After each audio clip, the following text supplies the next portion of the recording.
នេះបាទកាត់បន្ថយការចំណាយបានមួយគ្រាហើយបាទថ្ងៃនេះមករើសមកជូរដោយខ្លួនឯងហ្មងបាទប្រើកូនអត់មកទេហើយឥឡូវមានតែរើសតែខ្លួនឯងហ្នឹងហើយនេះដើមវាបាទឥឡូវយើងចាប់ដើមទៅរើសទាំងអស់គ្នាទៅម្ដងទៅបាទវាជាការកាត់បន្ថយនៃការចំណាយរបស់យើងមួយដែរបើយើងប្រើលុយទៅទិញទៅអីចឹងទៅវាសិតតែជាលុយជាអីចឹងបាទហើយវាទុកវាចោលវាជ្រុះចោលវាស្ដាយចឹងហើយឥឡូវយើងមកធ្វើការរើសនេះ2ថ្ងៃខ្ញុំជាលក្ខទុកឲ្យវាឈូសដល់2ថ្ងៃបាទខ្ញុំរើសម្ដងហ្នឹងបានហើយមកល្មមឬថាយើងមករួចមួយគ្រាដែរបាទនៅជនបទយើងអត់មានអីទេមានតែដំណាំឬក៏ដើមឈើដែលផ្ដល់ផលហូបផ្លែអីនេះអាយនៅនឹងក្បែរផ្ទះក្រោយផ្ទះ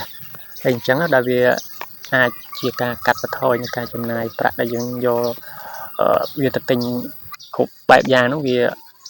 ចំណាយអស់ច្រើនអញ្ចឹងហើយវាយើងមានរបស់ស្រាប់ហើយយើងមានតែធ្វើការហាត់ប្រាណខ្លះអីទៅពេលព្រឹកអីហ្នឹងបាទមករើសមកអីវាអញ្ចឹងទៅហើយវាក៏កាត់បន្ថយការចាយវាលើប្រាក់កាក់អីដែរបាទ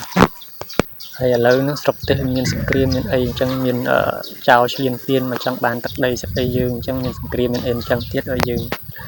ត្រូវតែព្យាយាមសំចៃបាទហើយចេះតែរើសទុកទៅបាទតែស្លទៅត្រូវធ្វើទឹកត្រីទៅបាទតើកូនវាអត់រើសអញ្ចឹងមានតែរើសខ្លួនឯងបាទអារម្មណ៍ហ្នឹងក៏មិនសូវជាសប្បាយចិត្តអីប្រហែលដែរដល់ពេលបានឮបានដឹងឲ្យថាស្រុកទេសយើងមានចោលឈ្លានពានអីចឹងមកមានសង្គ្រាមមានអីបងប្អូនយើងភៀសខ្លួនភៀសអីអញ្ចឹងទោះជាមិននៅក្បែរទល់ដែនក៏មានអារម្មណ៍ថាក្នុងចិត្តហ្នឹងវាមានអារម្មណ៍ថាมันជាសប្បាយចិត្តទេយើងអាណិតបងប្អូនយើងហើយនឹងបងកងពលទាហានយើងនៅតែការពារហ្នឹងឲ្យមានតែសូមទៅជូនពរឲ្យគាត់ឲ្យបានសេចក្តីសុខជៀសផុតពីភយន្តរាយអីកំទេចខ្មាំងសត្រូវដែលវាមកឈ្លានពានអីទៅដើមទឹកដីយើងហ្នឹងឲ្យវាវិនិច្ឆ័យទៅកុំឲ្យវាចូលមកទន្ទ្រានទឹកដីយើងឬក៏ប្រាសាទបុរាណរបស់យើងហ្នឹងបាទអរគុណហើយវីដេអូហ្នឹងមានតែត្រឹមតែខ្លីប៉ុណ្្នឹងទេបាទសូមថ្លែងអំណរគុណអ្នកដែលកំពុងទស្សនានៅវីដេអូហ្នឹងផង